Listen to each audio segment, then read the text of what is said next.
But like, I don't know like how to say like we work. I think it's like travaillons, but I'm just gonna kind of mumble it so it could be like nous travaillons. My name is Jen and I am studying French. I took French in middle school and high school, but I've forgotten most of it at this point. I can pick out some vocab words, but I don't totally remember how to string together full sentences. My motivation for this challenge is I'm going to Paris for a long weekend and I'm traveling on my own.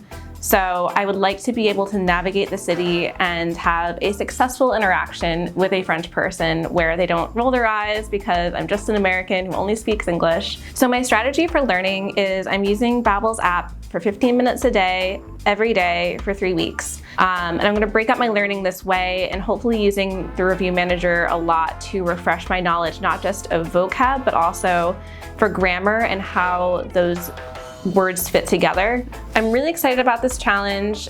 I've studied French for so long and I've never felt 100% comfortable speaking it. So I'm really excited to have an excuse to do this and also excited to visit Paris again. So we are on a road trip this weekend. We are somewhere in Massachusetts right now and it's really gray and awful weather, but on the drive up I was able to get in a few French lessons because they only take like 10-15 minutes. So while my husband was driving, I was able to actually like get through my lessons for the day, and even though we're on a trip, I can pick up right where I left off, which was great. So that was super helpful. I don't know if I'm gonna stick with it tomorrow and we're just like kind of out and about, but I'm gonna try to make up for it on the way home.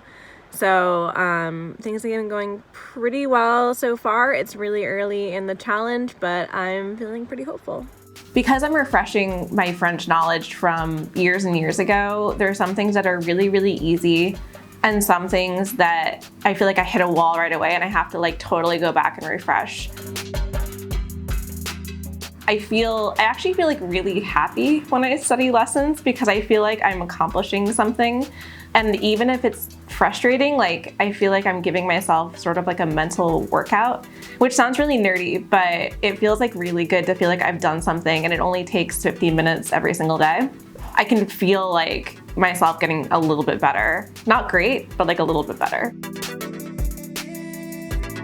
The biggest challenge for me so far is keeping to a schedule of learning and doing it every single day. Like the weekdays are fine because I have my commute and it's about an hour where I sit on the train. So like I can easily do my lessons and like review a few terms every single day.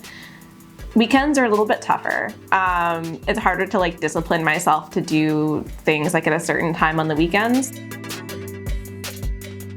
I think my favorite lessons so far are actually, and this is really nerdy, they're the grammar lessons because I already know a lot of vocab in French, but I don't know how to fit it together. So the grammar lessons really teach you kind of like how to make real sentences and how to actually speak properly with like the right words and fitting them together in the right order.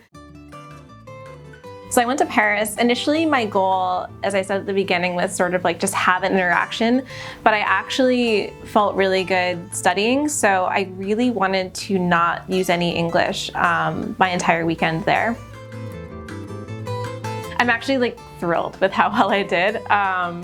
Not because I was able to have like really long conversations with people, but because I was able to get through like, I want to say like 95% of my transactions in French without needing to skip to English. I just got off my flight, so I'm very jet lagged, but I did try to order a cafe in French. He immediately switched to English, so hopefully I'll have better luck in a less touristy area as I make my way around the city. So overall, I would actually say day one so far in Paris has gone really well. At the Louvre, I got the French map and I was able to make my way around and find everything I wanted to see. And then I went for udon for a late lunch and nobody spoke English. So I actually had to use French, like I didn't have a choice. So this morning I went to a market and I got some really nice berries. I did go to a cafe afterwards to get coffee, and I forgot that when you order a cafe, they don't realize you're American, you usually just get an espresso. So I drank an espresso for the first time in years at the bar. but if I'm also being honest, I also got a pain au chocolat, so it was worth it. But I was able to get around and order things pretty well at the market, so I'm very excited about that because nobody spoke English to me. Had a good morning, and now I'm headed to a Shakespearean company for a little book browsing. Paris was an amazing place to go alone because I wasn't worried about like showing off my language skills or being nervous about them in front of other people, which really helped me practice and just kind of like absorb my new like Parisian persona, which is sort of how I thought about it. I kind of like acted a little bit more than I normally would and kind of was able to like melt into like the surroundings, which I think really helped my general like anxiety about speaking, which is like usually the thing I run into is I feel like I'm not being myself, but I'm trying to speak another language. What I did do is I kind of prepped every interaction with like a, what could they say and what could I say back, which was mentally exhausting, but very rewarding because I was able to get through like every interaction I had there, whether it was like out to eat or like buying tickets at a museum or like communicating with my Airbnb host, and I kind of like knew roughly what we might be talking about. There were a few things that I think were really, really helpful. The first is I only focused my learning on first person present. So I only learned like present tense, like, and verbs that I would need to express just me. Like I wasn't traveling with somebody else. I didn't need to know nous. I didn't need to know like how to express oui. It was just me. And so I really focused like all of my learning on that so I didn't get overwhelmed with learning like all the conjugations for all the verbs I would need. I listened to the Slow News in French podcasts to really understand how people actually speak. And I think that sort of training really helped my ear develop like the accent much, much better than I would have. I mean, I definitely still have an American accent when I speak French, but it really gave me like confidence to understand how people actually sound before I got there. And I think that helped build my confidence for actually like speaking and kind of trying to like develop my own French accent. Je m'appelle Jeanne. J'habite à New Jersey.